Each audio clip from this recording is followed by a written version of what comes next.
"I never loved you," wrote the Millionaire CEO, but 4 years later he realized who he had lost. "Hi, my beautiful family.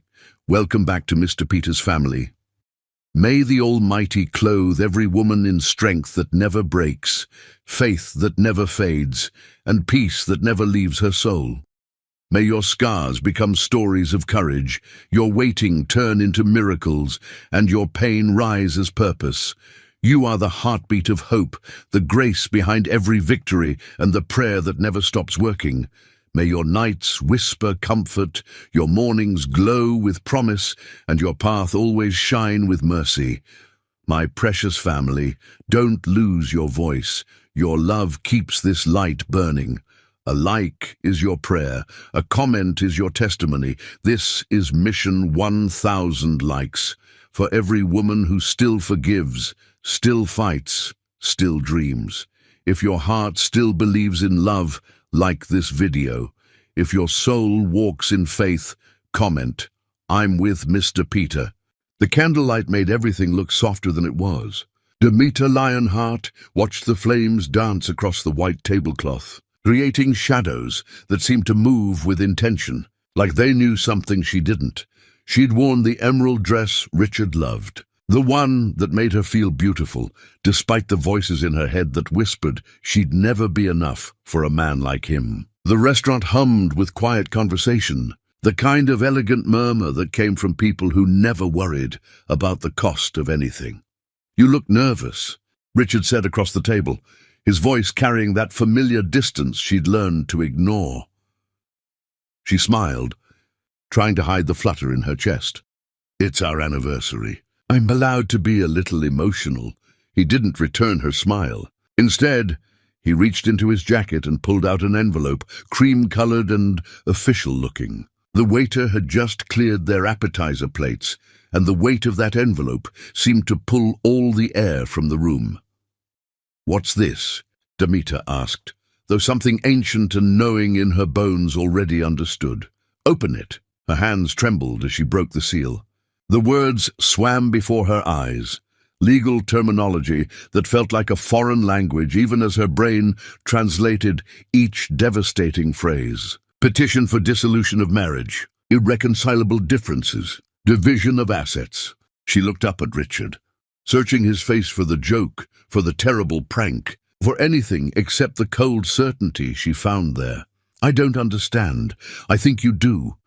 He adjusted his cufflinks, a gesture she'd seen him make 1,000 times in boardrooms when he was about to deliver bad news to someone who couldn't fight back. "We both know this hasn't been working. We." The word came out broken. "Richard, I love you. We can fix whatever's wrong. We can go to counseling. We can—" "There's a letter inside," he interrupted, his tone suggesting she was wasting his time. "I thought it would be easier if I explained everything in writing." Her fingers found the second sheet of paper, folded beneath the legal documents. His handwriting, always so precise, covered the page with surgical efficiency. "Demeter," it began, without warmth or preamble. "I'm writing this because I believe you deserve honesty, even if it comes late. The truth is that I never loved you. I entered our marriage believing I could develop those feelings over time, that compatibility and shared goals would be enough. I was wrong. I've spent 2 years trying to force something that simply doesn't exist, and continuing this charade would be unfair to both of us. My family has made clear that our union was a mistake from the beginning, and I've come to agree with their assessment. You're a kind person, Demeter, but kindness isn't enough to sustain a marriage. You deserve someone who can love you the way you need to be loved, and I deserve the freedom to build the life my family expects of me. This isn't about failure on your part. It's simply about recognizing an incompatibility that can't be overcome. The settlement outlined in the divorce papers is generous and should provide you with a comfortable, fresh start. I hope you'll sign them without unnecessary complications. We can both move forward with dignity if we handle this maturely. Best wishes for your future, Richard." The restaurant continued its elegant murmur around her, completely unaware that her entire world had just collapsed into ash. She read the letter twice, then 3 times, searching for hidden warmth or reluctance or any sign that the man she'd loved for 3 years felt even a fraction of what she felt for him. "You never loved me," she whispered, the words tasting like poison. "No." He said it simply, like he was confirming a restaurant reservation. "I thought I could. I tried. But my family was right from the beginning." "Your family." Something hot and sharp cut through her shock. "This is about them, isn't it? Your mother has never thought I was good enough. Your father barely acknowledges I exist. Vivian treats me like I'm the help." "They see things clearly," Richard said, signaling the waiter for the check. "You come from nothing, Damita. No family connections, no social standing, no understanding of what it means to be part of something larger than yourself. We've been married 2 years and you haven't given us a child. What exactly have you contributed to the Roy legacy?" The cruelty of it stunned her silent. She'd spent 2 years trying to fit into his world, learning which fork to use at formal dinners, memorizing the names of business associates, volunteering at charity events hosted by women who looked through her like she was glass. She'd endured his mother's cutting comments about her clothes, her background, her failure to conceive. She'd smiled through his father's lectures about the responsibility of carrying the Roy name. She'd pretended not to notice how his sister introduced her to friends as Richard's wife, with an emphasis that made it clear she was a temporary inconvenience. "I thought you wanted to build something together?" she managed, hating how small her voice sounded. "You said when we got married that we'd create our own path." "I was naive." Richard stood, straightening his jacket. "The car will take you home. My attorney will contact you tomorrow morning to expedite the paperwork. If you sign quickly and don't contest anything, the settlement will remain as outlined. If you make this difficult, my family's lawyers will reduce it to the minimum required by law. Your choice." He walked away without kissing her goodbye, without looking back, without any acknowledgement that he was abandoning a woman who'd rearranged her entire existence to fit into his. Damita sat frozen at the table, the divorce papers spread before her like evidence of a crime she didn't know she'd committed. The waiter approached cautiously. "Miss, is everything all right?" She wanted to laugh at the absurdity of the question, but instead found herself gathering the papers with mechanical precision, her hands moving without input from her shattered brain. The car Richard mentioned was waiting outside, a black sedan with a driver who wouldn't meet her eyes. He'd planned every detail of her humiliation, right down to ensuring she had transportation away from the scene of her destruction. The apartment she returned to felt like a museum of a life that no longer existed. Wedding photos smiled at her from the mantel, lies frozen in silver frames. The anniversary gift she'd bought Richard, an antique watch she'd saved for months to afford, sat wrapped on the kitchen counter, mocking her with its careful ribbon and hopeful card.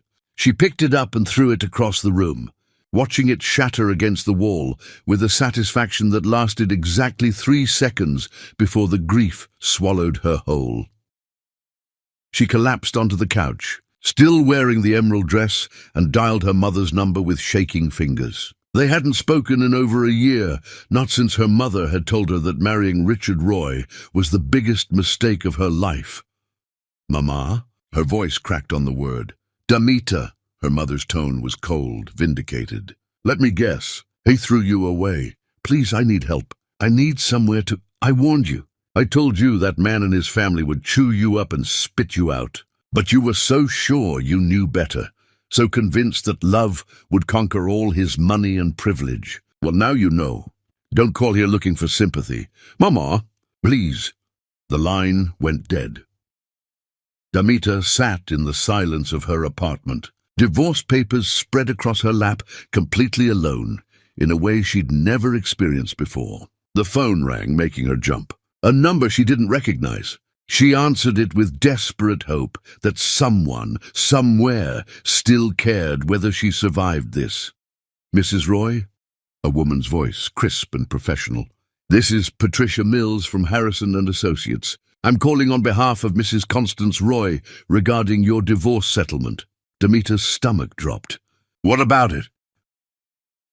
Mrs. Roy has reviewed the proposed settlement and feels it's far too generous given the brevity of your marriage and your, shall we say, limited contributions to the family. We'll be filing an amendment tomorrow morning, reducing the amount by half. Given that you brought no assets into the marriage and have no dependent children, Mrs. Roy feels this adjustment is more than fair. Do you have legal representation? I know, I don't. Then I suggest you review the amended documents carefully when they arrive. Fighting this would be expensive and frankly futile. The Roy family has considerable resources. Good evening, Mrs. Roy, or should I say Miss Lionheart now? The second hang-up of the night left Damita staring at her phone like it might offer an explanation for how her life had become unrecognizable in the span of 3 hours. She thought about the settlement Richard had called generous, did the math on having it reduced by half, and understood with perfect clarity that his family intended to leave her with almost nothing.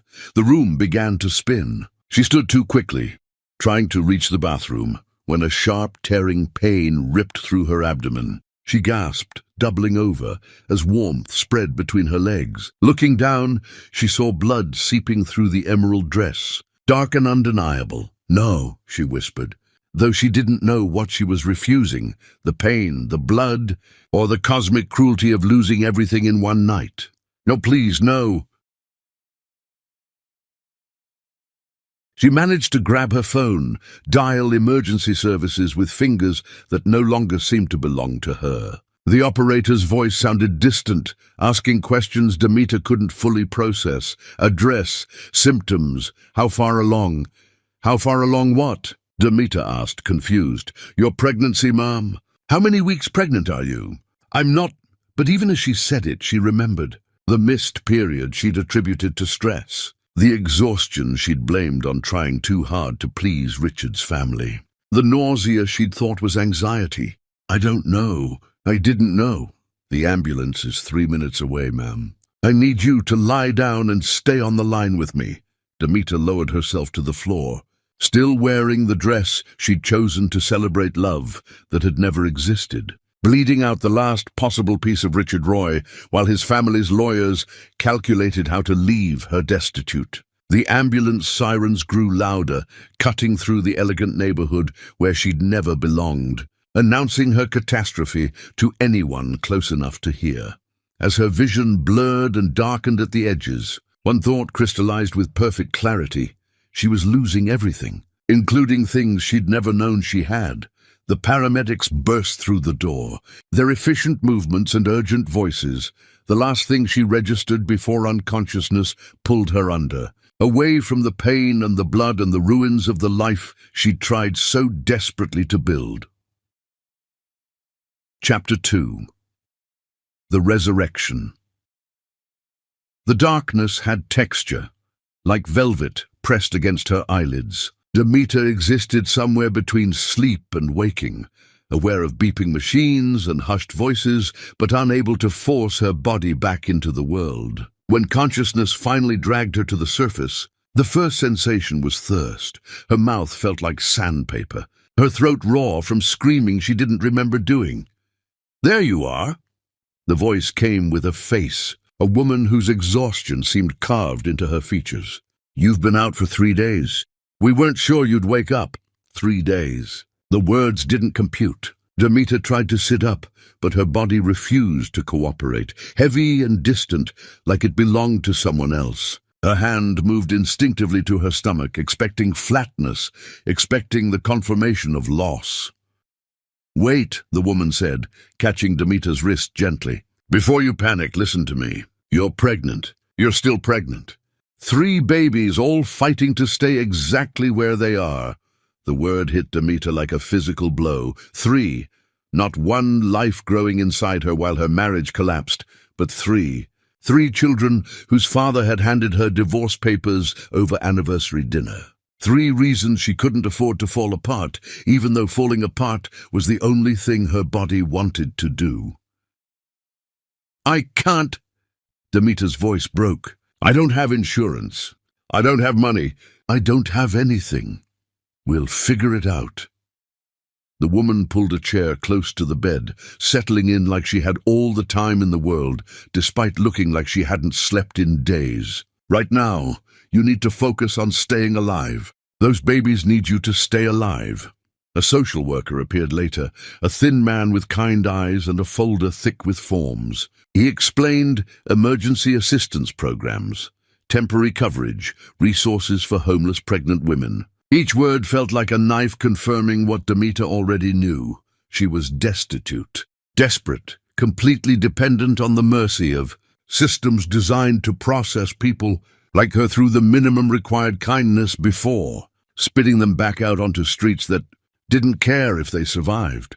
The bill arrived before she was discharged. $15,000 in climbing. The number sat on the paper like a death sentence, casual and devastating. Demeter stared at it until the numbers blurred, understanding with perfect clarity that Richard's family had calculated this exact scenario. Leave her with almost nothing, ensure she drowned in debt, make certain she could never claw her way back to any kind of dignity. You need to find stable housing before those babies come, the social worker said, his tone suggesting he'd delivered this speech 100 times to women who had no ability to follow its advice. Do you have family, friends? Anyone who can help? Demeter thought about her mother's cold voice, the dial tone that had answered her plea for help. She thought about the friends she'd lost when she married Richard, relationships that couldn't survive the distance between her old life and his world. She thought about how completely alone a person could be while surrounded by a city of millions. "No," she whispered, "I don't have anyone." They discharged her with prenatal vitamins she couldn't afford and an appointment she didn't know how she'd reach. The nurse who wheeled her to the exit pressed a $20 bill into Demeter's hand, whispering that she should use it for food, not pride. Demeter took it because pride was a luxury she could no longer afford. The apartment waited for her, still decorated with the remnants of her demolished anniversary celebration. She stood in the doorway, looking at the shattered watch still scattered across the floor, and understood that this space, with its memories and its rent she could barely cover, would swallow what remained of her settlement in a matter of months. She found work the next week, lying about her condition, wearing loose clothes that hid the slight swell of her stomach. Night cleaning in a corporate building, scrubbing toilets and mopping floors while the city slept, 4 hours of fitful sleep before waking to nausea and exhaustion that felt like drowning. Every dollar went into a jar she kept hidden in the back of her closet, every penny saved with desperate calculation.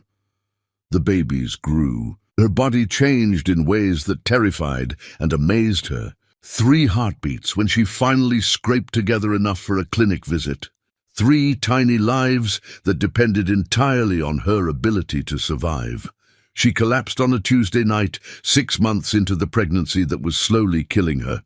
The executive floor of some manufacturing building, her mop bucket overturned, cleaning solution spreading across expensive carpet while her vision tunneled and her knees buckled. The last thing she saw before hitting the ground was the security camera blinking its red eye, documenting her failure. When Demeter opened her eyes again, she was staring at an older woman with silver hair and eyes that had seen their share of catastrophes. The woman sat on the floor beside her, Demeter's head cradled in her lap, talking quietly on a phone while stroking Demeter's forehead with surprising tenderness. "Ambulance is coming," the woman said, noticing Demeter's consciousness returning. "Don't try to move. Just breathe." "I can't afford—" Demeter tried to sit up, panic overriding everything else. "Please, I can't afford another hospital bill. Please just let me—" "Hush!" The word was firm but not unkind. "You're carrying 3 babies and you just collapsed on my floor. You're going to the hospital, and we'll worry about bills after we make sure you're not dying." The woman rode in the ambulance with her, holding Demeter's hand while the paramedics worked, asking questions Demeter could barely answer through her tears. Name, address, emergency contact. Each answer revealing how utterly alone she was, how completely she'd fallen through every safety net that was supposed to catch people before they hit bottom. The hospital kept her overnight for observation. The babies were fine, miraculously, impossibly fine, despite their mother's body trying to shut down from exhaustion and malnutrition. The woman, who introduced herself as Octavia Reeves, returned the next morning with food that smelled like home and questions that cut through Damita's carefully constructed walls. "How long have you been living like this?" Damita told her everything. The anniversary dinner, the divorce papers, the letter that stated she'd never been loved, the bleeding, the triplets, the mother who'd hung up when Damita begged for help, the settlement reduced by half, the night cleaning job, the slow starvation disguised as survival. She told it all without crying, her voice flat and mechanical, reciting the facts of her destruction like they'd happened to someone else. Octavia listened without interrupting, her face revealing nothing until Damita finished. Then she was quiet for a long moment, studying Damita with an intensity that felt like an X-ray. "I own that building you were cleaning," Octavia said finally. "Have owned it for 20 years. Started as a seamstress 4 decades ago. Built a small textile operation. Lost everything when a partner embezzled and left me with debt I thought would bury me. Took me 15 years to crawl back. I work nights because I can't sleep anyway. And I like knowing what's happening in my properties." Damita didn't understand why she was being told this. Didn't understand what confession Octavia was offering in exchange for the one she'd just given. "I need an assistant," Octavia continued. "Someone smart enough to learn fast, desperate enough to work hard, and honest enough not to steal from me the way I was stolen from. The job comes with housing, small apartment above one of my buildings. Nothing fancy, but it's clean and safe. The pay isn't much to start, but it's steady. You'd help me manage properties, learn the business, maybe eventually become something more than an assistant if you prove yourself." "Why?" Damita whispered, afraid to believe in rescue after so much devastation. "You don't know me. I could be lying about everything." "You're not lying." Octavia's certainty was absolute. "I've seen plenty of liars in 40 years of business. You're not one of them. You're just a woman who got destroyed by people who should have protected you, and now you're trying to protect the babies those same people don't even know exist. That's not lying. That's surviving." Damita wanted to refuse, wanted to insist she could manage on her own, wanted to maintain some shred of pride in the face of charity. But pride didn't feed babies. Pride didn't pay medical bills. Pride was the luxury of people who had other options. "Yes," she said, the word tasting like surrender and salvation simultaneously. "Yes, I'll take the job." Octavia smiled, the expression transforming her entire face. "Good, we start Monday. Rest until then, eat the food I brought, and stop trying to kill yourself for the sake of independence. Independence is meaningless if you're dead." The apartment above Octavia's building was small, but clean, exactly as promised. One bedroom, a bathroom with water pressure that actually worked, a kitchen with appliances that didn't require prayer to function. Damita stood in the center of the empty space and cried for the first time since Richard had handed her those papers, allowing herself one moment of complete collapse before forcing herself back together. The babies kicked, reminding her that collapse was a luxury she couldn't afford for long. She had 3 reasons to survive, and she would survive for them even if it killed her. Chapter 3. The Foundation. The contractions started 6 weeks early, ripping through Damita's body with a violence that suggested her children were as impatient as they were determined. Octavia drove her to the hospital at speeds that definitely violated several laws, holding Damita's hand at red lights and telling her to breathe through the pain like it was simple, like survival was just a matter of proper breathing technique. Kalen came first, screaming his arrival with impressive volume for someone who weighed barely 4 pounds. Darius followed 7 minutes later, quieter but no less furious about the eviction from his warm home. Phoenix arrived last, the smallest of the 3. So quiet the doctors worried until his tiny chest expanded with breath, and he opened dark eyes that seemed to see everything. 3 sons, 3 miracles. 3 impossible reasons to keep fighting. Demeter held them, one at a time, because holding all 3 required more arms than she possessed, and felt something fundamental shift in her chest. These boys would never doubt they were wanted. They would never wonder if they were loved.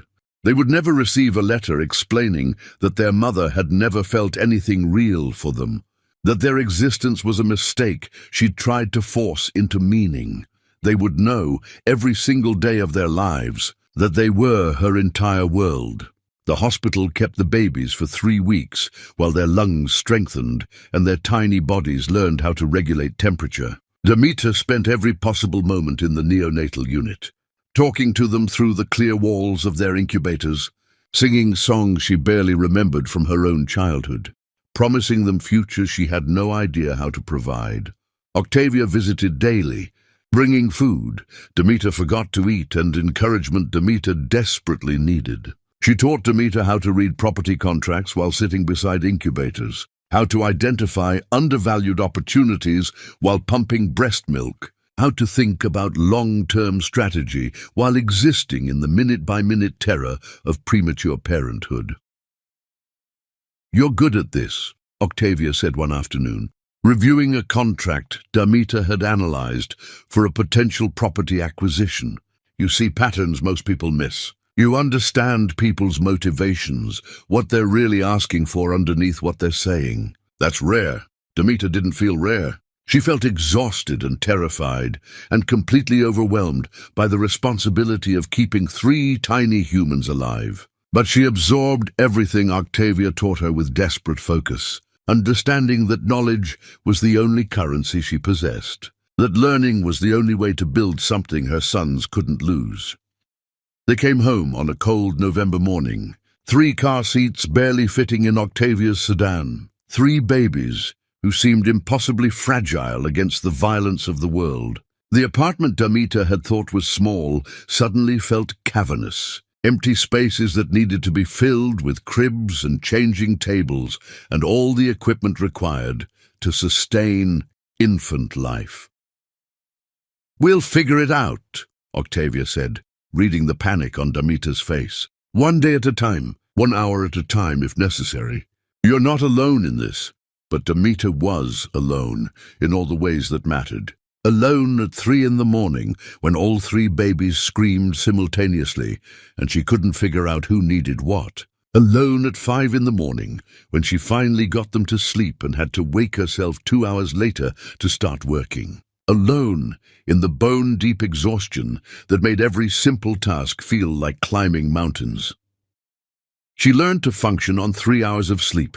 She learned to feed 3 babies with the efficiency of an assembly line. She learned to work while holding a sleeping infant, to type one-handed while bottles warmed, to exist in a constant state of motion because stopping meant collapsing and collapsing meant failing. The boys grew despite their rough start. Kaylin's eyes tracked everything with intense focus, already curious about how the world operated. Darius rarely cried but watched everyone with suspicion, protective even as an infant. Phoenix smiled easily, reaching for faces with tiny hands, seeming to sense emotions in ways his brothers didn't. Demeter photographed everything. First smiles, first roles, first sounds that might eventually become words. She documented their existence obsessively, creating evidence that they were real and wanted and loved beyond measure. Evidence that would matter someday, though she didn't yet know why. Octavia offered partnership when the boys turned 1. Their first birthday, celebrated with a small cake, and Octavia's presence as the only witness. A new venture focused on ethical manufacturing, treating workers like humans, deserving dignity rather than machines to be exploited. "I'm putting up half the capital," Octavia explained, spreading papers across Demeter's kitchen table while the boys napped. "You'll put up sweat equity and your instincts. We split ownership 60-40, my favor initially, but it shifts to 50-50 once you've repaid the capital investment through profit share. Fair? More than fair. Impossibly generous." Demeter stared at the contract, at the opportunity being offered, and felt tears burn behind her eyes. "Why are you doing this?"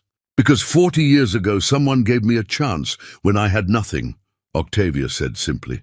"Because I see the same hunger in you that I had, the hunger to prove everyone who dismissed you was wrong, to build something that can't be taken away. Because those 3 boys deserve a mother who owns her own destiny, instead of renting space in someone else's." Demeter signed the papers with shaking hands, understanding that she was signing a promise to herself and her sons. She would build something that mattered. She would create security that couldn't be stripped away by cruel letters and family lawyers. She would prove that Richard Roy's inability to love her said everything about him and nothing about her worth. They named it Lionheart Industries, after the woman who'd refused to stay destroyed. The business grew slowly, carefully built on relationships rather than exploitation. Demeter had learned from watching Richard's family that empires built on cruelty eventually collapsed under the weight of their own corruption. She wanted something different, something sustainable that didn't require destroying others to succeed. She worked while the boys slept, studied contracts while they played, took them to meetings in carriers, and taught them early that their mother's work mattered because it secured their future. Galen seemed to understand first, going quiet when Demeter was on important calls, already learning to read situations. Darius remained protective, placing himself between his brothers and strangers with surprising consistency. Phoenix remained the emotional heart, the one who noticed when Demeter was overwhelmed and crawled into her lap with perfect timing. By the time they were 2, Demeter had paid off every dollar of medical debt from their births. The number in her hidden jar had grown from pennies to hundreds to thousands. Lionheart Industries had secured 3 major contracts with brands looking to improve their ethical practices. Demeter had transformed from a woman who'd nearly died on a bathroom floor into someone who commanded respect in business negotiations. She still lived in the small apartment above Octavia's building, still drove the used car she'd bought for $3,000, still wore clothes from discount stores while her sons wore quality items she found on sale. Every dollar that didn't go to essentials went into savings, into building the foundation that would ensure her boys never experienced the terror of having nothing. She read to them every night, the same routine without fail. 3 stories, 1 for each boy, letting them take turns choosing. Kalen always picked books about space and science. Darius chose adventures with heroes who protected people. Phoenix wanted stories about music and art and feelings. "You are loved," she whispered to each of them after lights out, a ritual she'd started the night they came home from the hospital. "You are wanted. You are exactly who you're supposed to be. Nothing and no one will ever make me stop choosing you." They were too young to understand the promise she was making, too young to know that she was giving them what she'd never received, absolute certainty that they mattered, that their existence brought joy rather than disappointment, that they would never have to earn love through performance or achievement. They would simply be loved because they were hers, and she was theirs, and that was enough. Meanwhile, across the city in a penthouse that cost more per month than Demeter had earned in a year of marriage, Richard Roy learned that his new wife was exactly what his family had ordered: beautiful, connected, and completely uninterested in him as a human being. Arabella Whitmore had married him for access to wealth and social position, exactly as his mother had planned. She spent his money with impressive efficiency, hosted parties that impressed the right people, and maintained a separate bedroom because she had no interest in pretending their arrangement was anything except transactional. Richard told himself this was what he wanted, what he'd always been meant to have: a wife who understood that marriage was a business arrangement rather than a fairy tale, a partnership based on mutual benefit rather than messy emotions. He didn't think about Demeter deliberately, didn't wonder where she'd ended up or whether she'd survived the divorce. didn't question why his mother seemed so satisfied by the dissolution of his first marriage, didn't examine the hollow feeling that had taken up residence in his chest and refused to leave despite having everything he was supposed to want. His mother mentioned grandchildren constantly, her tone suggesting that producing an heir was Richard's primary remaining responsibility. Arabella deflected with perfect practice, citing career considerations and social obligations, making it clear that motherhood wasn't part of their arrangement regardless of what his family expected.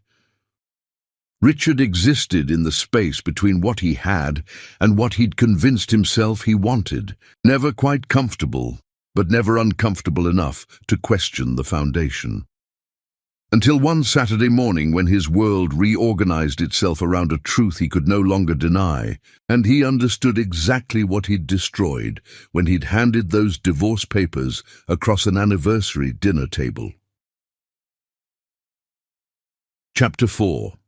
The Intersection. The museum smelled like floor polish and the particular excitement that came from children encountering wonder for the first time. Richard Roy stood in the space exhibit, watching his nephew attempt to explain orbital mechanics to a patient docent, and wondered why he'd agreed to this Saturday morning obligation. Arabella had refused to spend her weekend at a children's museum, calling it beneath her social station. His sister Vivienne had begged, claiming her regular nanny had called in sick. Richard suspected Vivienne simply wanted a break from her own child, but family obligation demanded he help, so here he stood, surrounded by screaming kids and exhausted parents, counting the minutes until he could return to his empty penthouse. "Uncle Richard, look!" His nephew grabbed his hand, pulling him toward a model solar system where children were building planets from foam and paint. "Can we make Saturn? I want to make the rings." Richard followed, preparing to endure whatever craft activity would occupy the next hour, when he saw her, Demeter.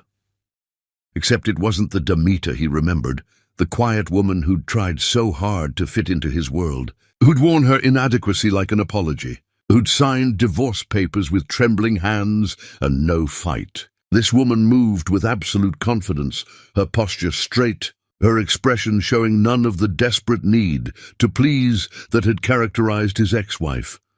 She wore simple clothes that somehow looked expensive, her hair pulled back in a style that emphasized bone structure he didn't remember noticing before. She was laughing at something, the sound carrying across the exhibit with genuine joy. And Richard's brain tried to reconcile this self-assured stranger with the woman he'd dismissed as insufficient. Then he saw the children. 3 boys, identical in their dark curls and serious expressions, clustered around her like satellites orbiting their sun. They were building something elaborate, arguing good-naturedly about planet placement, and one of them, the tallest, reached up to adjust glasses with a gesture Richard recognized because he'd seen it in mirrors his entire life. His heart stopped. The boys looked about 4, the same age they'd be if Demeter had been pregnant when he'd— No, she would have told him. She would have said something.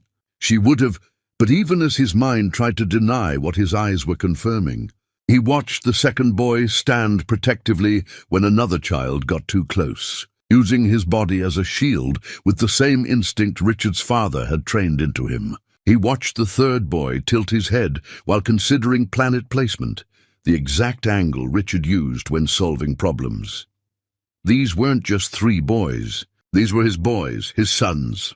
3 children who existed because he'd been too focused on family obligation to verify whether his wife was pregnant before handing her divorce papers like a termination notice. Demeter looked up, her eyes meeting his across the crowded exhibit. Recognition flickered across her face, followed by something that looked like steel. She didn't look angry or hurt or desperate for his acknowledgement. She looked at him like he was a stranger who meant nothing, someone whose presence barely registered in her world. "Mama, can we see the moon exhibit next?" one of the boys asked, tugging her hand. "Absolutely," Demeter said, her voice warm in a way Richard had never heard directed at him. "We can stay as long as you want. This is your day." "Our day," the tallest boy corrected, adjusting those glasses again. "You said we always make decisions together because we're a team." "You're right." Demeter's smile could have lit the entire museum. "Our day, then. What do the three of you want to do?" The boys huddled together, conferring with serious expressions, and Richard saw himself multiplied across three faces that had never looked at him. 3 lives he'd helped create and then abandoned before they'd drawn their first breath. Demeter gathered them close, kissing each dark curly head with casual affection that suggested this was routine, that these boys had never once questioned whether they were loved. They walked toward the exit, moving as a unit, and not one of them looked back at Richard because they had no idea who he was. He stood paralyzed in the space exhibit, surrounded by children building planets, understanding with devastating clarity that he'd lost something infinitely more valuable than any contract or inheritance. His nephew tugged his hand, asking about Saturn's rings, and Richard couldn't remember why that mattered, or why anything had ever mattered, except the 3 boys who'd just walked away calling someone else their entire world. "Uncle Richard, are you okay? You look weird."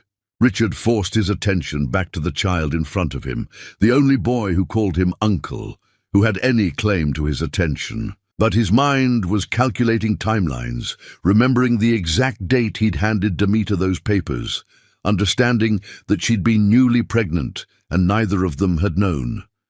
She'd bled that night. He'd heard later from his mother, mentioned casually, dismissed quickly, that Demeter had some kind of medical emergency after signing the papers. His mother had seemed satisfied by this information, like it confirmed Demeter's fundamental weakness. Had she almost lost them? Had she nearly died while he'd been sleeping soundly in his penthouse, satisfied that he'd handled a difficult situation with appropriate efficiency? The questions multiplied faster than Richard could process them.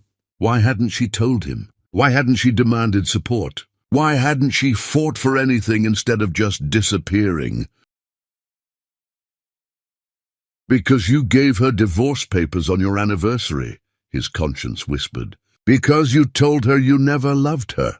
Because your family reduced her settlement and made sure she had nothing. Because you destroyed her so thoroughly that asking you for help probably felt like volunteering for further destruction."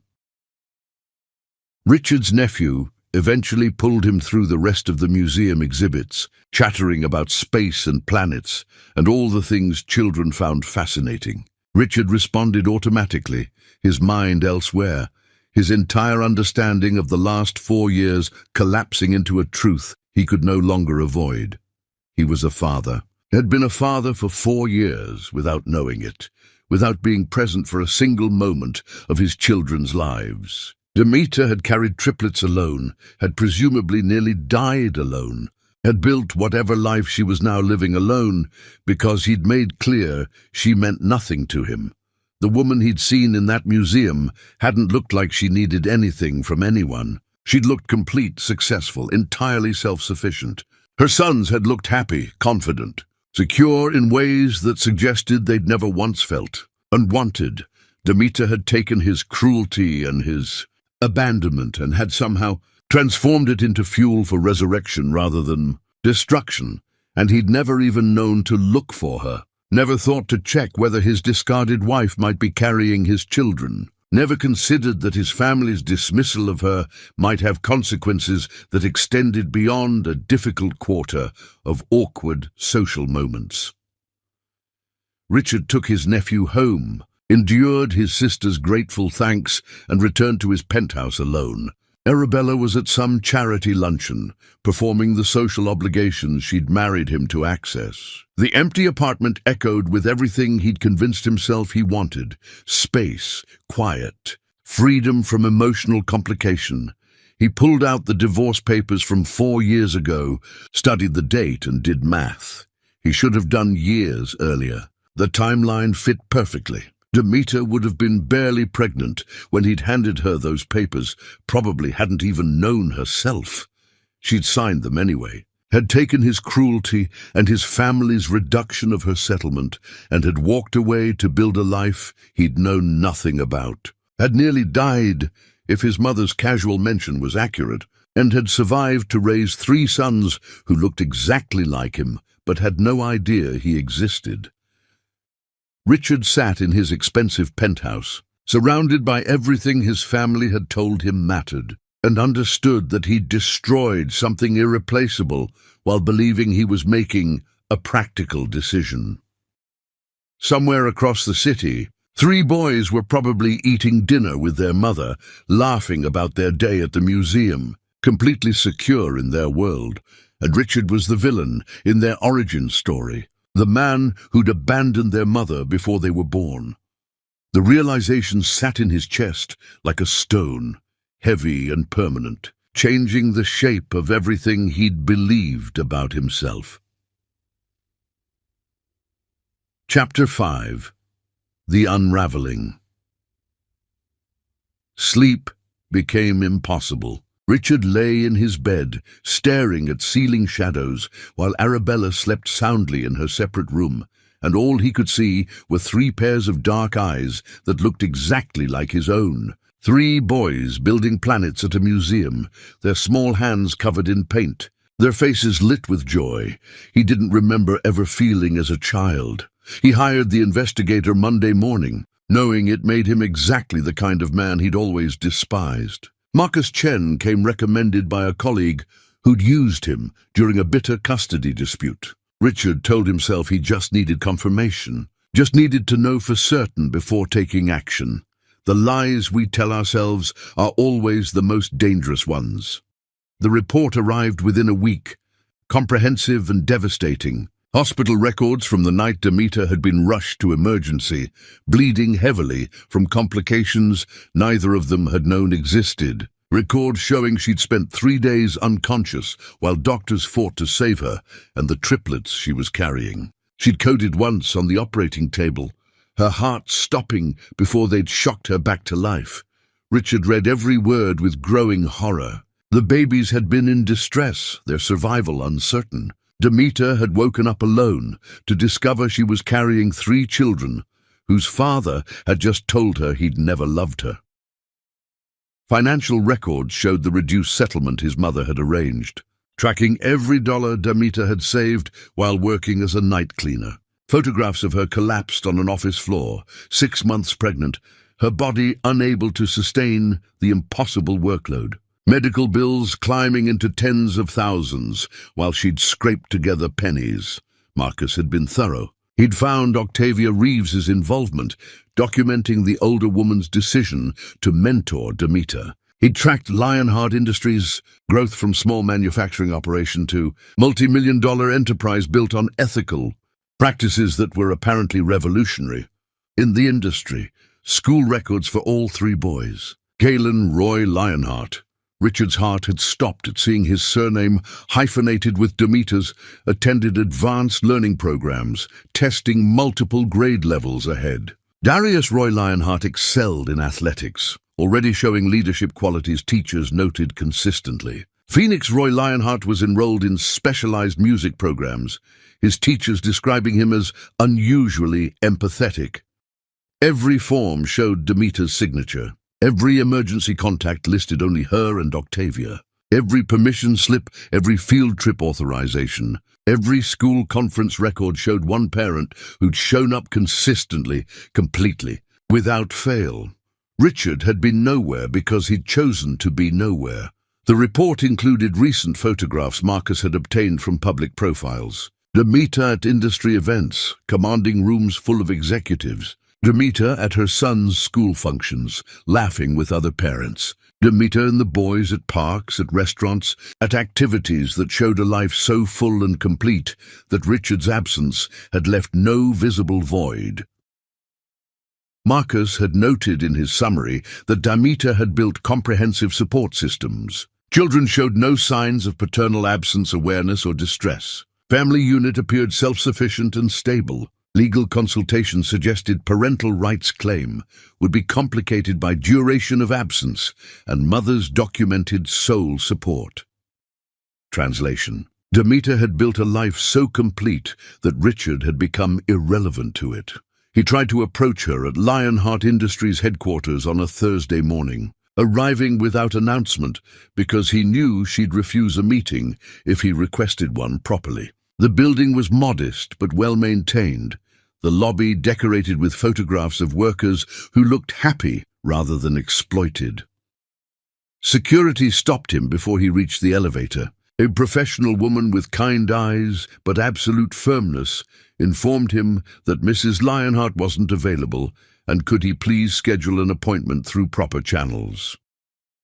"I'm the father of her children," Richard said, hating how desperate he sounded. "Then you should understand why she doesn't want to see you." The guard's tone remained polite, but her hand moved to her radio. "Please leave, or I'll have to call the police." Richard left, humiliated and furious. He tried calling, but his number was blocked. He sent letters to her office that were returned unopened, refused stamped across the envelopes in red ink. He waited outside the boys' school one afternoon, just wanting to see them again, to confirm they were real and his. A different security guard, this one male and much larger, approached within minutes. "Sir, you need to leave this area immediately. The school has been notified of your presence and has filed a trespassing complaint. I just want to see my sons." "You don't have sons here, sir. These children have a mother and a family that doesn't include you. Leave now, or I'm calling the police." Richard drove away, shaking with rage at being dismissed like a criminal when all he wanted was acknowledgement of children who carried his DNA. He was their father. He had rights. He had legal standing, whether Demeter wanted to admit it or not. His obsession consumed him completely. He stopped attending meetings at work, delegating responsibilities while he researched family law and parental rights. He studied photographs of his sons until he could identify which one was which by tiny differences in their expressions. Kaelin's serious focus, Darius's protective alertness, Phoenix's open curiosity. Arabella discovered the investigation report on a Tuesday evening, finding the folder Richard had left in his study. He came home to find her in the living room, the document spread across the coffee table, her face twisted with fury. "What is this?" She held up a photograph of Demeter with the boys. "Who are these children?" "My sons," Richard said, too tired to lie. "From my first marriage." "Your first marriage that lasted 2 years and produced no children?" Arabella's voice rose with each word. "These boys are 4 years old, Richard. Which means you've been lying about your first wife, about what happened, about everything." "I didn't know." "She never told me she was pregnant. I found out by accident when I saw them at a museum. I'm trying to—" "You're obsessed," Arabella interrupted, her tone cold. "You've spent thousands of dollars investigating your ex-wife and stalking children who clearly want nothing to do with you. Do you understand how pathetic that is? How absolutely humiliating for me? This isn't about you. Everything is about me." Arabella threw the folder at him, papers scattering. "I married Richard Roy, successful CEO, socially connected, perfect family background. I didn't marry a pathetic man, pining after his ex-wife, who clearly upgraded after leaving him. Look at her, Richard.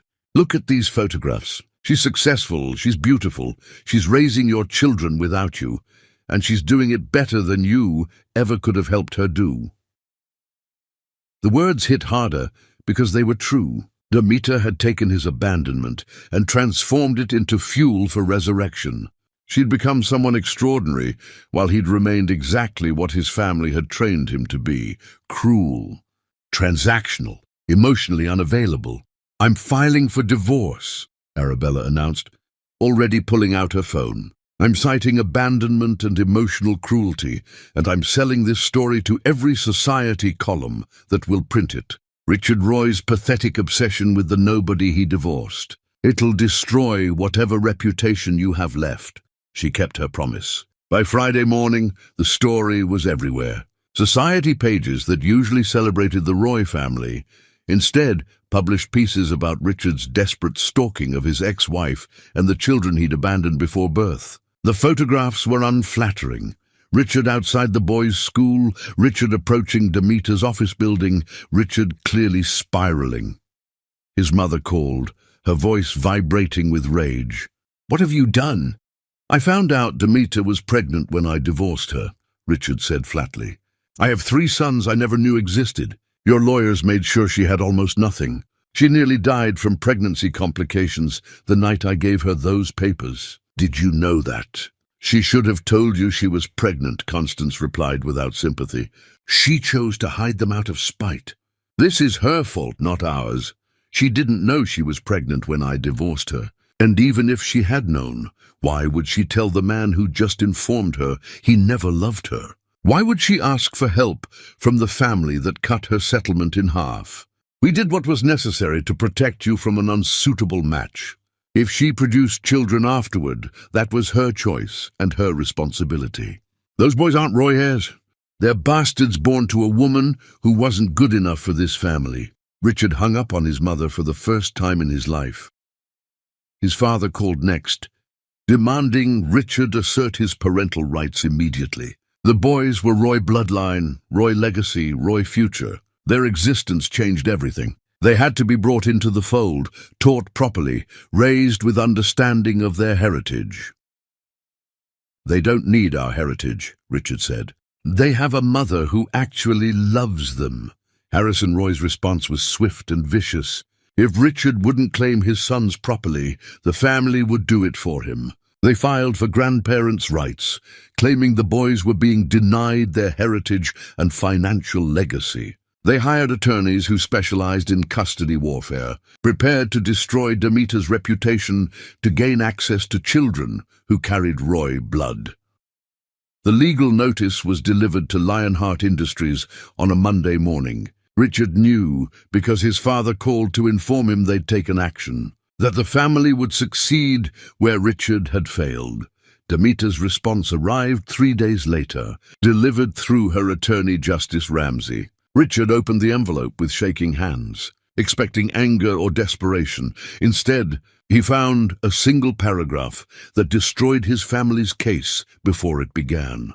Richard Roy voluntarily and completely terminated all parental rights and responsibilities through documented abandonment. He divorced his wife without investigating her condition or circumstances. He made no attempt at contact or support for 4 years. He demonstrated through clear action and written statement that he desired no family connection. His parents actively worked to ensure his ex-wife had minimal resources, demonstrating malicious intent toward her well-being. The children in question have never met Richard Roy, have no relationship with him, and have been raised in a stable, loving environment without his presence or financial support.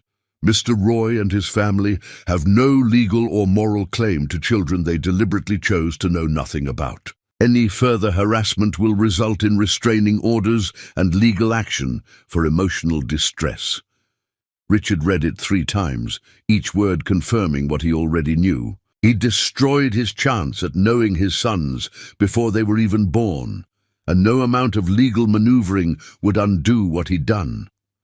His family didn't accept defeat gracefully. They launched a coordinated campaign to destroy Demeter's reputation, appearing on television to suggest she'd deliberately hidden the pregnancy, spreading rumors in elite circles about her fitness as a mother, leaking carefully edited information designed to make her look unstable and vindictive. Richard watched his mother on a morning show, make a perfect voice dripping with false concern. Those boys deserve to know their heritage, their family, their father. It breaks my heart that they're being used as weapons by a bitter ex-wife. He watched his sister at society functions, poisoning conversations with suggestions that Demeter had been unfaithful during the marriage, implying the boys might not even be Richard's biological children. And through it all, Demeter remained silent. She didn't respond to the attacks, didn't defend herself in public, didn't engage with the Roy family's increasingly desperate attempts to provoke her. She simply focused on protecting her sons, pulling them from their current school temporarily, hiring additional security, and building an overwhelming legal defense that would end the Roy family's assault permanently. Justice Ramsey was preparing for war, and Richard's family had no idea they'd already lost. Chapter 6. The Warfare. The attacks intensified over the following months. Constance Roy appeared on talk shows, her performance carefully calculated, a concerned grandmother denied access to her grandsons, tears glistening but never quite falling, voice trembling with manufactured emotion. She suggested Demeter was isolating the children, depriving them of their rightful legacy, using them as pawns in a vendetta. "Those boys deserve to know their father," Constance said during one particularly dramatic interview. "They deserve to understand where they come from, to have access to the opportunities their heritage provides. It's heartbreaking to watch a mother's bitterness rob children of their birthright." Harrison Roy's legal team worked differently, filing motion after motion demanding paternity tests, claiming grandparents' rights, arguing that the Roy family's wealth and social standing meant they could provide advantages Demeter couldn't match. They painted her as a single mother of modest means, overwhelmed by triplets clearly in over her head. Vivian operated in the social sphere, her whispers more dangerous than her parents' public campaign. She lunched with influential women, suggesting that Demeter had been unfaithful during her marriage to Richard, implying the boys might not even be Roy blood. She dropped hints about Demeter's background, her lack of education, her inability to properly raise children of such significant lineage. The rumors spread through elite circles like poison, each repetition making them stronger, each whisper adding details that made the lies sound more credible. Anonymous sources leaked stories to society columnists about Demeter's supposed instability, her questionable practices, her use of children as leverage. The articles never said anything directly actionable, nothing that could be definitively traced back to the Roy family, but the pattern was clear. They were trying to destroy her credibility before the custody case reached court. Demeter watched it happen from the safety of her office, Justice Ramsey sitting across from her, his expression grim as he monitored each new attack. He was a man in his 60s who'd built his career defending people the legal system usually crushed, and he'd taken Demeter's case after reading about the Roy family's assault. "They're making a mistake," Justice said, making notes. "Every television appearance, every leaked story, every post, it's all documentation of harassment. They're building our case for us. They're trying to destroy me before we ever get to court," Demeter replied, her voice steady despite the exhaustion pulling at her. "They want me to break, to respond emotionally, to give them something they can use. Are you going to?" Ow! The word was absolute. "My sons are watching how I handle this. I'm teaching them that real strength isn't about fighting every battle. It's about protecting what matters and refusing to let cruel people dictate your actions." She'd pulled Kaylin, Darius and Phoenix from their regular school, enrolling them temporarily in a private academy with actual security protocols. She'd hired protection for her home and office. She'd restructured her entire life around keeping her boys safe from a family that viewed them as property rather than people. The boys knew something was wrong, but didn't understand the specifics. Demeter had explained simply, some people were being unkind, and they needed to be extra careful for a while. Kaylin had nodded with serious understanding, already too perceptive. Darius had asked if he needed to protect everyone, his small face fierce. Phoenix had simply hugged her, sensing her stress. Through everything, Demeter refused to speak Richard's name around her sons. They knew they had a biological father who wasn't present, but she'd never painted him as a villain or poisoned them against him. She'd simply told them the truth in age-appropriate terms. Their father had made choices before they were born, and those choices meant he wasn't part of their family. The boys had accepted this with easy adaptability. They had their mother, they had Octavia, they had security and love and consistent presence. The absence of a father was simply a fact, no more emotionally weighted than having brown eyes or curly hair. Justice Ramsey built their defense with systematic precision. He collected every piece of documentation, medical records from Demeter's near-death experience, financial records showing the Roy family's reduction of her settlement, evidence of her sole support of the boys from birth. He gathered testimony from doctors, teachers, neighbors. The picture that emerged was devastating to the Roy family's case. Demeter hadn't hidden her pregnancy out of spite. She'd been bleeding out in a hospital, fighting for survival, while the man who'd just divorced her slept soundly in his penthouse. She'd sent letters in those early months, letters Justice had obtained copies of, begging for help with medical bills, asking if Richard wanted involvement in his children's lives, letters that had been returned as undeliverable, intercepted by someone who'd made sure they never reached their intended recipient. Justice couldn't prove who had interfered with the mail. Not yet, but he had the letters and their return dates. He had evidence that Demeter had tried to notify Richard, had attempted to give him the choice to be involved. He had proof that she'd been systematically prevented from reaching him. "This changes everything," Justice said when he'd confirmed the letter's authenticity. "It proves you didn't deliberately hide the pregnancy. You tried to tell him. Someone made sure he never knew." Demeter had suspected Constance Roy from the beginning. The timing was too perfect, the interception too efficient. But suspicion wasn't proof, and without evidence, the accusation would sound like desperate deflection. So Justice built the case on what they could prove: Richard's abandonment, the Roy family's cruelty, Demeter's complete devotion to her sons, and the boys' stability in a home that had never included their biological father. During this warfare, Tobias Sterling reappeared in Demeter's life properly. They'd met casually 2 years earlier at a community event, where Demeter had been sponsoring youth programs. He was an architect, a widower who'd lost his wife to cancer, a man who'd learned that grief either destroyed you or taught you what actually mattered. He'd admired Demeter from a distance, respecting the walls she'd built around herself and her sons, understanding that trust wasn't given lightly by someone who'd been destroyed by the person she'd loved most.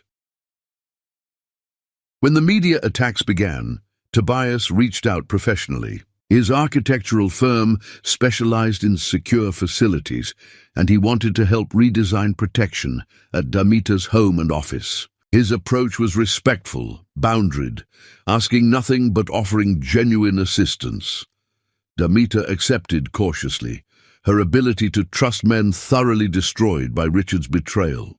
But Tobias proved reliable. He showed up when he said he would. He delivered what he promised. He treated her sons with natural kindness, never overstepping, never trying to force connection. Kaylin watched him with analytical focus, clearly evaluating whether this man posed a threat. Darius remained suspicious, his protective instincts on high alert around any male who approached their mother. Phoenix was the first to warm up, responding to Tobias's gentle manner and genuine interest in the piano compositions Phoenix was starting to create. "You don't have to like me," Tobias told Darius one afternoon, when the boy had positioned himself physically between Tobias and Demeter. "Your job is to protect your mom and your brothers. That's important work. I respect that you take it seriously." Darius had studied him for a long moment before nodding, some tension leaving his small shoulders. Tobias had just given him permission to maintain boundaries while acknowledging his protective role as valuable rather than problematic. The man understood children in ways Richard never had.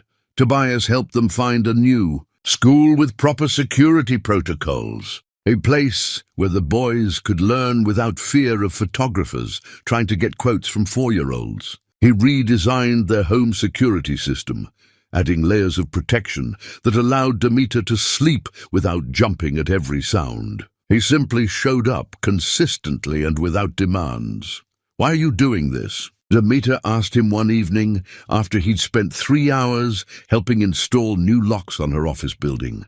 "You barely know me. My life is complicated and messy, and being associated with me right now means dealing with the Roy family's attacks.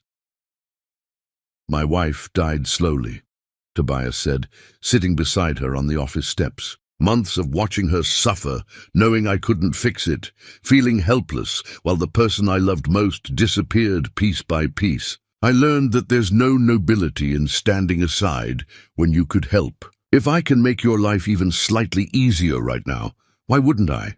Most people would run from this situation. Most people are cowards, he smiled, the expression sad but genuine. My wife taught me that showing up matters more than grand gestures. That consistency is love in its most practical form. I'm just showing up, Demeter. No expectations, no demands. Just showing up because you deserve support. Demeter felt something shift in her chest, a loosening of the armor she'd worn since Richard's betrayal. Tobias wasn't trying to rescue her. She was clearly rescuing herself. He was simply offering to stand beside her while she did it, and that distinction made all the difference. The boys began calling him Uncle Tobias without prompting, a title he accepted with quiet pleasure. He attended Darius's soccer games and Kaylin's science fair and Phoenix's music recitals, always in the background, never demanding attention, simply present in the way that mattered most. As the court date approached, the Roy family's attacks reached their peak. Constance Roy held a press conference claiming she'd discovered evidence of Demeter's instability. Harrison Roy's lawyers filed an emergency motion demanding immediate grandparents' rights. Vivienne gave an exclusive interview suggesting the children were being coached to hate their father's family. Justice Ramsey let them dig their own graves. Every public statement, every leaked story, every desperate attempt to control the narrative was added to their documentation of harassment. The Roy family was proving exactly why they shouldn't have access to children they viewed as possessions. They're scared, Justice explained to Demeter as they prepared for court. They know their case is weak, so they're trying to win through intimidation. It won't work. The judge will see through it. What if she doesn't? Demeter's fear was rational. The Roy family had money, influence, and generations of power. What if being right isn't enough? Then we appeal. And we keep appealing until we find a judge who values children over legacy. Justice's certainty was absolute. Those boys are yours, Demeter. You built them from nothing, kept them alive through impossible circumstances, gave them everything they needed to thrive. No court can look at the evidence and conclude they'd be better off with a family that spent months trying to destroy their mother. Demeter wanted to believe him, but she'd learned through bitter experience that justice wasn't always just, that power often triumphed over right. Still, she'd fought too hard to surrender now. The night before the custody hearing, Demeter sat with her sons in their living room, reading them stories like always. 3 books, one for each boy, the routine they'd maintained since they were babies. Galen chose a book about space exploration. Darius selected an adventure story about heroes. Phoenix picked a tale about a musician who brought people together. After lights out, Demeter whispered the same promise she'd given them every night of their lives. You are loved. You are wanted. You are exactly who you're supposed to be. Nothing and no one will ever make me stop choosing you. Tomorrow, she would prove those words in court. Tomorrow, the Roy family would learn exactly what happened when you underestimated a mother protecting her children. Chapter 7. The Reckoning. The courthouse steps were chaos. Cameras, reporters, spectators drawn by weeks of society-page drama. The Roy family arrived in calculated formation, Harrison and Constance in front, projecting authority and concern, Vivienne beside them wearing an expression of wounded dignity. Richard came last, looking diminished beside his family's certainty. Demeter entered through a side entrance with Justice Ramsey and Tobias, avoiding the circus. She wore a simple navy dress, her hair pulled back, no jewelry except small earrings. She looked like exactly what she was, a working mother who'd been forced to defend her right to raise her own children. The courtroom filled quickly. The judge was a woman in her 50s named Margaret Osei, known for no-nonsense rulings and little patience for family warfare built on ego. She reviewed the filed documents while everyone settled, her expression revealing nothing. "This is a petition for grandparents' rights, filed by Harrison and Constance Roy," Judge Osei began, her voice cutting through murmurs. "The respondent is Demeter Lionheart, mother of the minor children Kaylin, Darius, and Phoenix Roy Lionheart. Before we begin, I want to be clear. I don't care about family legacy, social standing, or who has more money. I care about what's best for 3-4-year-old boys. Everyone understand?" The Roy family's lead attorney stood, immaculate in his expensive suit. "Your Honor, my clients simply want access to their grandchildren.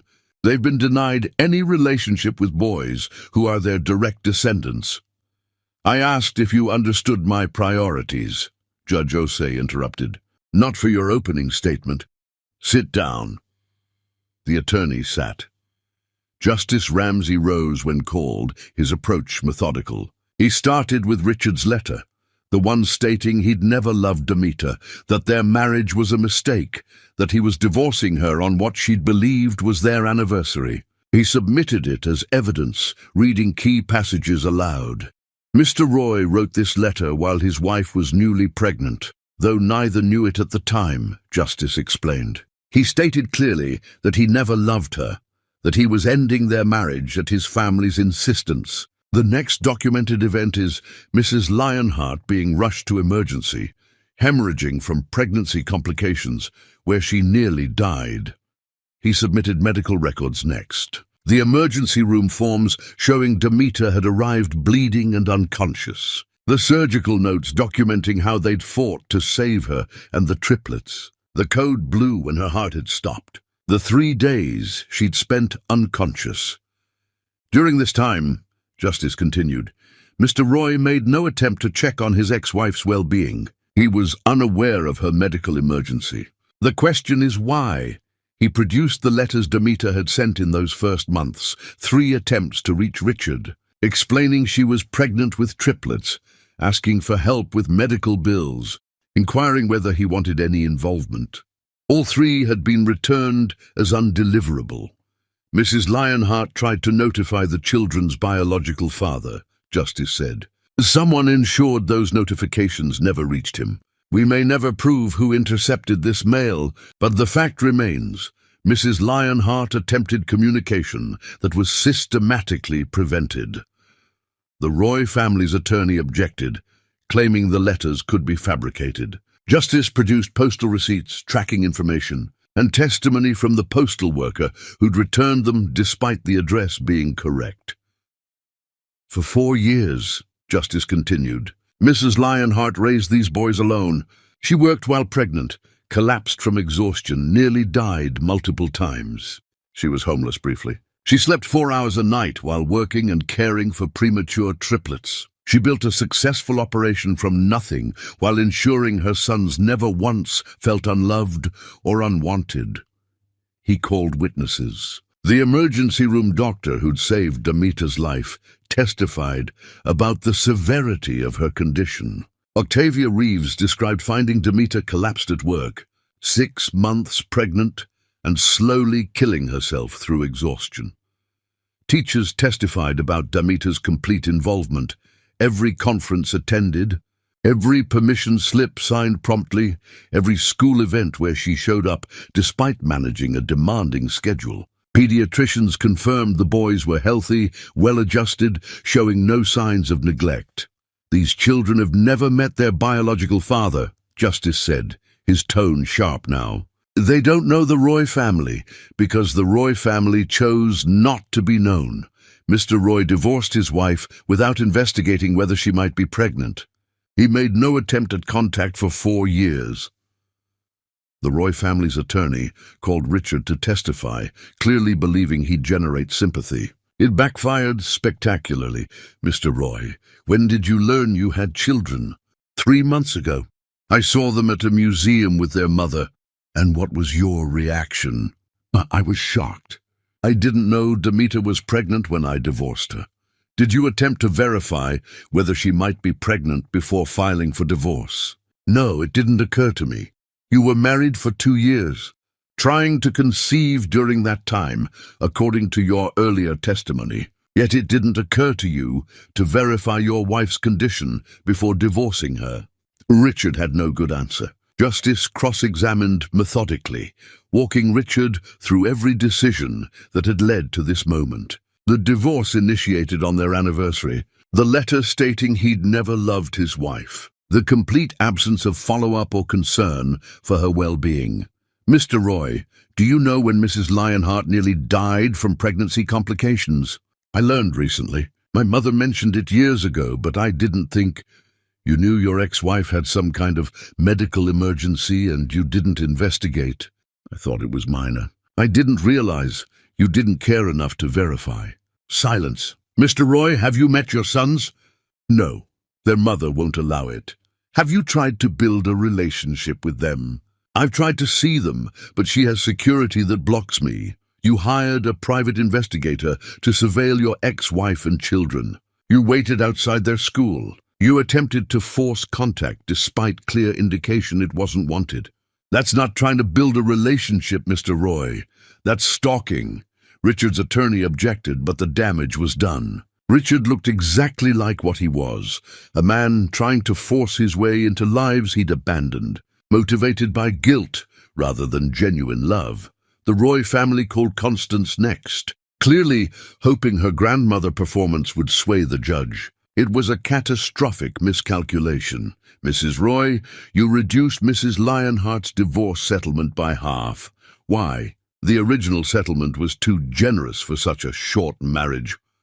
You felt it necessary to ensure your former daughter-in-law had minimal resources to survive? I felt it necessary to protect my son from a gold digger. A gold digger who was nearly dying in a hospital, pregnant with your grandchildren. I didn't know she was pregnant at the time, but you knew she'd had some kind of medical emergency, correct? Your son testified you mentioned it to him.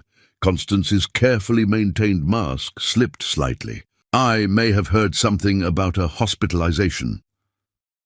Justice produced phone records showing Constance had called the hospital the day after Damita's emergency admission, inquiring about a patient under her former name. The hospital had confirmed a patient by that name was in critical condition. You knew Mrs. Lionheart nearly died, Justice said quietly. You knew she was in critical condition. You reduced her settlement anyway, ensuring she'd have minimal resources to recover. That's not protecting your son, Mrs. Roy. That's cruelty. The courtroom was silent. Constance Roy, for the first time in the proceedings, had no response that wouldn't make her look worse. Justice called his final witness, a child psychologist who'd spent time with Kaylin, Darius, and Phoenix. The psychologist testified that the boys were remarkably well-adjusted, secure, and emotionally healthy. They'd never expressed confusion about their family structure, never asked about their biological father, never shown signs of feeling incomplete. These children have never known parental absence, the psychologist explained. Their mother has provided such complete love and security that they've never felt a void. Introducing a biological father and his family at this point would be disruptive and potentially harmful, especially given the family's demonstrated hostility toward their mother. Judge Osei listened to everything, her expression unreadable. When testimony concluded, she took a recess to review evidence. The wait was excruciating. 90 minutes while Damita sat in a small room with Justice and Tobias, unable to eat or drink or think about anything except her sons. When they returned to the courtroom, Judge Osei's expression was ice. I've reviewed all evidence and testimony, she began. This is one of the clearest cases I've encountered. Mr. Roy made a deliberate choice to end his marriage without investigating his wife's circumstances. He wrote a letter stating he never loved her. These weren't mistakes. They were conscious decisions with foreseeable consequences. She looked directly at the Roy family, her gaze sharp. Mrs. Roy. You reduced the settlement specifically to ensure Mrs. Lionheart would struggle financially. You knew she'd been hospitalized, and you chose to make her survival harder. That demonstrates malicious intent. Judge Osei's voice grew harder. For 4 years, the Roy family made no attempt to contact these children, to verify their well-being, to offer support. Only when Mr. Roy accidentally encountered them did this family suddenly decide they cared about grandchildren they'd spent years ignoring. That's not love. That's ego. She looked at the custody petition like it personally offended her. The law recognizes abandonment. Mr. Roy had every opportunity to investigate whether his wife might be pregnant. He chose not to. The statute of limitations for claiming parental rights has passed because Mr. Roy made deliberate choices that terminated those rights through inaction. Judge Osei's ruling was absolute. Petition for grandparents' rights is denied. Permanently, Mr. Richard Roy's parental rights are terminated through abandonment. The Roy family is prohibited from contacting the minor children or their mother without explicit written permission. Restraining orders are granted. The Roy family will pay all legal fees incurred by Mrs. Lionheart's defense, plus damages for harassment. She paused, her gaze sweeping across the Roy family.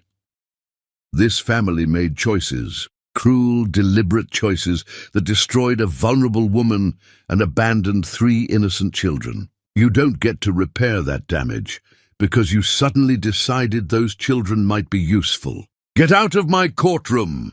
The gavel fell with devastating finality. Demeter sat motionless, Justice's hand on her shoulder, trying to process that she'd actually won. The Roy family looked stunned. Richard sat with his head in his hands, the weight of his choices finally crushing him. Demeter went home to her sons, who were waiting with Octavia, completely unaware that their future had just been secured. "Mama!" Phoenix ran to her first. "Did you win?" "Yes, baby. We won. Does that mean the mean people will leave us alone now?" Kalen asked, his serious face showing concern. "Yes, we're safe now. All of us." Darius nodded with satisfaction. "Good. Uncle Tobias said we were going to be fine, but I wanted to make sure." That night, Demeter read her sons their 3 stories, kissed each forehead, and whispered the words they'd heard every night. "You are loved. You are wanted. You are exactly who you're supposed to be. Nothing and no one will ever make me stop choosing you." But this time, the words carried different weight. They were legally protected now. Across the city, Richard returned to his penthouse alone. His family had disowned him, blaming him for the loss and the public humiliation. Arabella's divorce was proceeding with vicious efficiency. His professional reputation was destroyed. He'd lost everything: wife, family, respect, legacy. But more devastating than any of that, he'd lost something he'd never actually had. The chance to know 3 extraordinary boys who would grow up without him because he'd made every wrong choice when it mattered most. He pulled out the photographs from the investigator's report. Kalen, with his serious expression and curious mind. Darius, with his protective stance and fierce loyalty. Phoenix, with his open heart and creative soul. 3 sons who would never call him father because he'd never earned the title. Richard understood now that this was justice. Not the court's ruling, though that had been fair. The real justice was living the rest of his life knowing exactly what he'd thrown away when he'd handed divorce papers across an anniversary dinner table without caring enough to verify whether his wife might be carrying his children. Some mistakes couldn't be fixed. Some damage couldn't be repaired. Some choices echoed forever, and Richard Roy would spend the rest of his life hearing that echo. Chapter 8. The Renaissance. The court victory transformed Demeter's public profile in ways she'd never anticipated. Her story resonated beyond society pages and legal circles, touching something raw in people who'd survived abandonment, divorce, single parenthood, or the crushing weight of starting over with nothing. She received thousands of messages from women who saw their own struggles reflected in hers, who'd been told they weren't enough, who'd rebuilt lives from ashes. Lionheart Industries experienced unprecedented growth as companies wanted to partner with someone who represented genuine resilience. Her manufacturing operation expanded into new facilities, each one maintaining the ethical standards she'd established: fair wages, dignified conditions, transparency in every transaction. Major brands competed for contracts with a woman who'd proven that integrity and profit weren't mutually exclusive. Demeter used her platform deliberately. She created mentorship programs specifically for women rebuilding after divorce or financial devastation, pairing them with successful women who'd survived similar circumstances. She partnered with Octavia to establish housing and job training programs, creating pathways out of poverty for people the system usually abandoned. She published a book, not because she wanted fame, but because a publisher had approached her with an offer she couldn't refuse: complete editorial control and significant advance payment. She wrote about economic survival and emotional resurrection, about building futures from ruins, about teaching children that their worth wasn't determined by who'd abandoned them. The dedication was simple. For Octavia, who showed me that rescue sometimes looks like opportunity, and for every woman who had to become her own salvation, the book became a phenomenon, topping bestseller lists and generating speaking invitations Demeter mostly declined. She wasn't interested in celebrity. She was interested in helping people survive what she'd survived, in creating systems that caught falling people before they hit bottom the way she had. Through everything, Tobias remained constant. He'd been present throughout the legal battle, never demanding attention, but consistently showing up. He attended the boys' activities, Darius's soccer games, where the 5-year-old played with fierce determination, Kalen's science fairs, where he presented projects that impressed teachers, Phoenix's piano recitals, where he performed compositions that made audiences cry. Tobias never tried to replace anyone or claim authority he hadn't earned. He simply loved Demeter for exactly who she was: strong, scarred, successful, protective. He loved her sons because they were remarkable humans, not because of obligation or bloodline. Their relationship deepened slowly over 18 months of friendship before shifting into romance. Demeter had needed time to trust again, to believe that a man could actually want her without agenda, could love her without trying to diminish her strength. Tobias had given her that time without complaint, understanding that trust was built through consistent action rather than pretty words. He proposed on an ordinary Tuesday evening, the boys already in bed, Demeter exhausted from meetings. He didn't get on one knee or create elaborate production. He simply looked at her across the kitchen table and said what he'd been feeling for months. "I love you. I love your sons. I love the family we've become together. I want to make it official, but only if that's what you want too. No pressure, no expectations. Just offering, because I'd be honored to be your husband and their father. If you'll have me." Demeter had cried, the good kind of tears that came from finally believing that love didn't have to be transactional, that partnership could be genuine, that she deserved someone who chose her every single day. "Yes," she'd whispered. The word carrying weight. She'd never thought she'd give it again. "Yes, I want that. We want that." Tobias had kissed her forehead, then her cheeks, then her mouth, sealing a promise he'd already been keeping for months. "I see you, I choose you. I'm staying." The boys were thrilled when they learned about the engagement. They'd been calling Tobias uncle for over a year, but the prospect of making him officially part of their family delighted them. "Does this mean you'll be our dad?" Phoenix asked, his voice hopeful. "Only if you want me to be," Tobias replied carefully. "I know you have a biological father, even if he's not part of your life. I'm not trying to erase that or replace anyone. I'm just hoping you'll let me be the dad who shows up, who's here for all the important things and all the ordinary things, too." Kalen considered this with his characteristic seriousness. Our biological father made a choice not to be in our lives. You've made a choice to be in our lives. Those are different things. We'd like you to be our dad, the real kind who actually does the job." Darius nodded agreement, his protective instincts clearly satisfied. "You keep promises. You show up when you say you will. You're nice to our mom and you teach us stuff. That's what dads are supposed to do, right?" Tobias had to clear his throat before answering, his eyes bright. "Yeah, buddy. That's exactly what dads are supposed to do. And I promise I'll keep doing all of that every day for as long as you'll let me."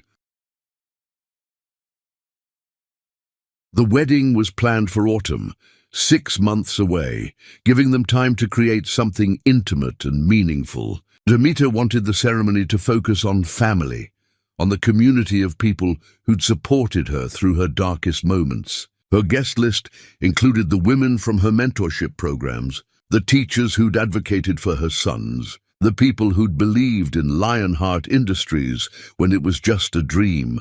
Tobias's family welcomed Demeter and the boys with open arms, never once making her feel like she was less than because of her background or her divorce. His parents treated the boys like biological grandchildren.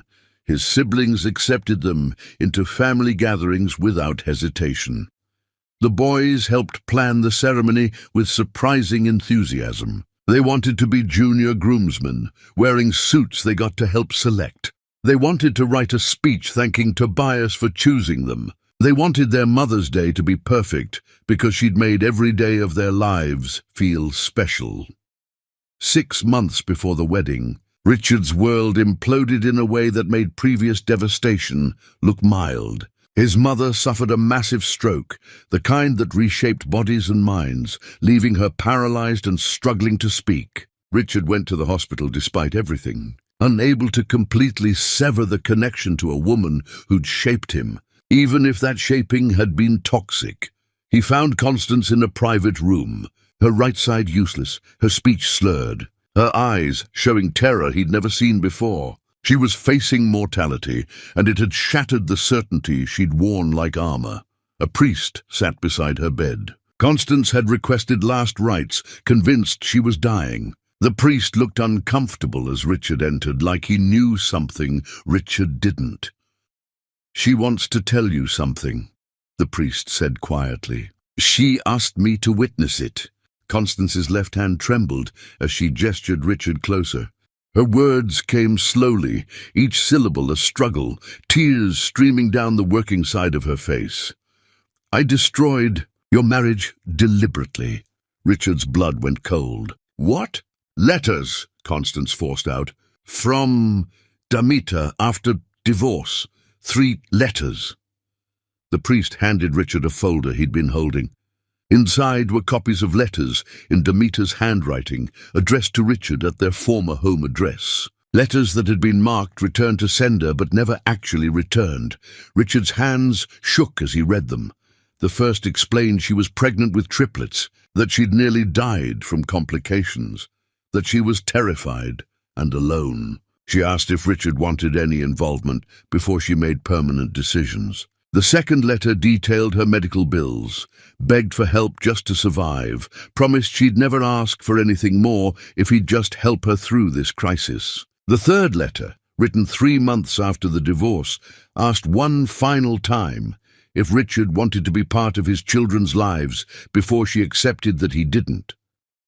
All 3 had been intercepted. All 3 had been kept in Constance's personal safe. All 3 had been deliberately prevented from reaching Richard. "You knew," Richard whispered, his voice shaking. "You knew she was pregnant with my children, that she almost died, that she was begging for help, and you made sure I never saw these letters." Constance nodded, more tears falling. "Feared she'd make you independent, wanted you under control, family, legacy. You stole my children from me." The words came out hollow. "You made me a man who abandoned pregnant wife, and I never even knew she was pregnant because you intercepted every attempt she made to tell me." The priest shifted uncomfortably. "She wanted you to know the truth before she died, wanted to confess while she could still speak. Richard looked at his mother, this woman who'd shaped his entire life, who taught him that family legacy mattered more than individual happiness, who destroyed his chance at knowing his sons because she'd valued control over humanity. "I forgive you," he said quietly, watching shock flicker across her face. "Not because you deserve it, but because holding on to this rage would poison me the way your need for control poisoned you. I forgive you so I can let you go completely." He stood, taking the folder with the intercepted letters. "This is the last time we'll see each other. You can die knowing you got your confession, your last rites, your religious peace, but you won't get my presence again. You stole everything that mattered from me, and I'm done letting you take anything more." He left the hospital and didn't return. Constance Roy survived her stroke, but Richard was finished with her regardless. He had the priest's testimony and the intercepted letters documented legally, evidence that might matter someday, even if it changed nothing now. Then he wrote to Demeter one final time, not asking for anything, not pleading for access to sons who didn't know him, not trying to justify choices that couldn't be defended. He simply took complete accountability for every decision he'd made, acknowledged that she'd built something magnificent from the ashes he'd created, stated that his sons were fortunate to have her as their mother and Tobias as their father.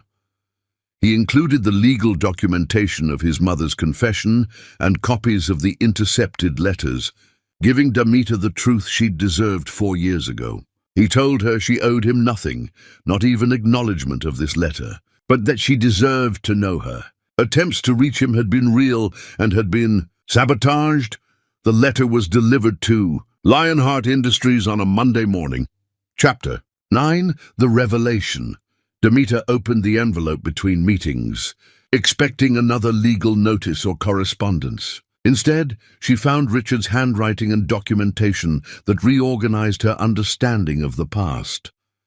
She read the confession from Constance Roy first, the legal testimony witnessed by a priest, admitting to intercepting 3 letters Demeter had sent in those desperate early months. She read copies of her own letters, seeing words she'd written while terrified and alone, words she'd thought Richard had received and ignored.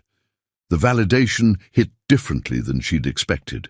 For years, she'd believed Richard had known about the pregnancy and had simply not cared. She'd thought her desperate pleas for help had been met with deliberate silence, that his abandonment had been even crueler than she'd imagined. Learning he'd never received her letters didn't excuse his choices. He'd still divorced her without checking if she might be pregnant, still allowed his family to reduce her settlement, still lived 4 years without wondering if she'd survived. But it explained why he'd never attempted contact in those early months when she'd needed help most desperately.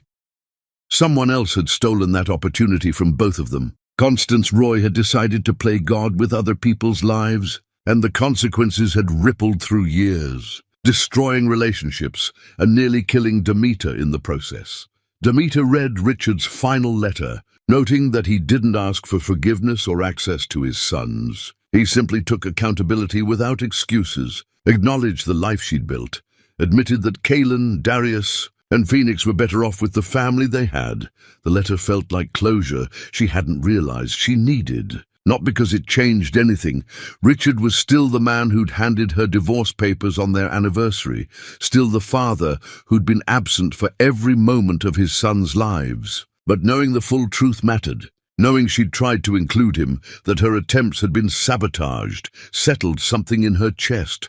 She wasn't the woman who'd hidden children out of spite. She was the woman who'd tried to do right, even while being destroyed, whose attempts at honesty had been weaponized against her. She placed everything in a fireproof box with other legal documents from that period. The divorce papers, the settlement records, the medical bills from her near-death experience, evidence of who she'd been and what she'd survived, preserved for when her sons were old enough to understand the full story. Someday, when they asked questions about their biological father, she'd give them this truth, not to poison them against Richard, but to help them understand that his absence wasn't about their worth. It was about his choices and his family's cruelty. about circumstances that had nothing to do with how extraordinary they were. For now, though, she had work to do and a wedding to plan, and 3 sons who needed her present in their actual lives, rather than dwelling on a past that was finally, completely finished. Tobias found her in her office that evening, recognizing something in her expression. "Everything okay?" She told him about the letter, the confession, the intercepted correspondence. He listened without interrupting, his hand finding hers across the desk. "What do you want to do with this information?" he asked when she finished. Demeter considered carefully. "I'll tell the boys when they're older. They deserve the complete truth, not a sanitized version. They should know their biological father made terrible choices, but that his mother actively sabotaged any chance for redemption. That knowledge won't change our family, but it'll give them complete information. And for now, I want to take my husband and our sons to the beach house we bought together and live in the present we've built." She smiled, feeling lighter. "I want to help Kaylin develop the photographs from our last vacation. I want to watch Darius's soccer tournament. I want to hear Phoenix perform the piece he wrote for our wedding. I want to live in what we have instead of what we survived." Tobias kissed her forehead, the gesture familiar and grounding. "That sounds absolutely perfect." They went home to find the boys, building an elaborate fort in the living room, using every pillow and blanket in the house. Octavia sat in the middle of the construction, clearly having enabled this chaos, looking delighted with herself. "Mama! Uncle Tobias!" Phoenix called from inside the fort. "Come see, we made a castle." Demeter and Tobias crawled into the fort, squeezing into a space barely big enough for all of them. The boys explained their architectural choices with serious enthusiasm, pointing out support structures and design elements. They'd created something impressive out of ordinary household items, the same way Demeter had created an extraordinary life out of ruins. That night, after the fort was reluctantly dismantled and the boys were in bed, Demeter stood at her bedroom window looking at the city lights. She thought about the woman she'd been 4 years ago, terrified, bleeding, convinced she was losing everything. That woman would never have believed she'd end up here, successful beyond anything she'd imagined, about to marry a man who chose her every day, raising 3 sons who knew they were loved unconditionally. She'd transformed abandonment into fuel for resurrection, proven that Richard Roy's inability to love her said everything about him and nothing about her worth. The Lionheart legacy wasn't about revenge against a man who'd destroyed her. It was about a woman who'd refused to stay destroyed, who'd built an empire while teaching her sons that real power came from keeping promises, from choosing love deliberately, from building something that couldn't be taken away because it lived in character rather than circumstances. Demeter had crowned herself queen, and no one could ever take that throne away. Chapter 10. The Lionheart Throne. Autumn arrived with perfect weather that felt designed for new beginnings. Demeter married Tobias on a Saturday afternoon, at the estate she'd purchased with her own earnings, a symbol of how far she'd traveled from the terrified woman who'd nearly died alone in a public hospital. The property wasn't ostentatious, but it was beautiful. Sprawling grounds with old trees and gardens that bloomed even in October. The ceremony took place under those ancient trees, surrounded by people who represented survival and transformation. Octavia sat in the front row as mother of the bride, her eyes bright with pride. The women from Demeter's mentorship programs formed a circle of witnesses. Tobias's family filled the other side, having embraced Demeter and her sons completely. Kaylin, Darius and Phoenix stood as junior groomsmen, wearing suits they'd helped select, their faces serious with the responsibility they'd been given. The ceremony began simply. Demeter wore a dress from her own manufacturing line. Tobias wore a suit his late wife had helped him pick out years ago, honoring the love he'd lost while celebrating the love he'd found. The vows they exchanged weren't traditional. I can't promise perfect, Tobias said.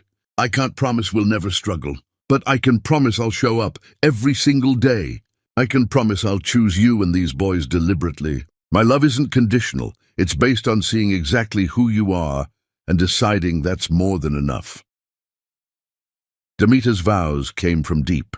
I spent years believing I wasn't enough. You've taught me that real love sees your scars and doesn't flinch. I promise to trust you even when trust is scary. I promise to keep building this life where our sons learn that families are made through choosing. The officiant pronounced them married, and Tobias kissed Demeter like she was the answer to every question. The boys cheered, but the ceremony wasn't finished. Kaylin, Darius, and Phoenix stepped forward, holding a paper they'd worked on together. Kaylin spoke first. We wrote this together because we wanted Tobias to know what it means that he chose us. Darius continued. Lots of people have dads because of biology. But we have a dad because someone decided we were worth choosing. Phoenix finished, his voice wobbling. You taught us that real men keep promises, that they show up when things are hard. Thank you for choosing us. The three boys spoke in unison. Can we call you Dad now? Not because you're replacing anyone, but because you earned it. Tobias was crying. Calling me Dad would be the greatest honor of my life. The boys rushed him, and Tobias held them like they were precious because they were. The reception was joyful. Demeter danced with each of her sons. She danced with Tobias, her husband. She danced with Octavia. You did good, Octavia said. I'm proud of you. I learned from the best. Across the city, Richard watched the wedding photos trend online. Demeter looking radiant. Tobias looking at her like she was his world. Three boys beaming with happiness.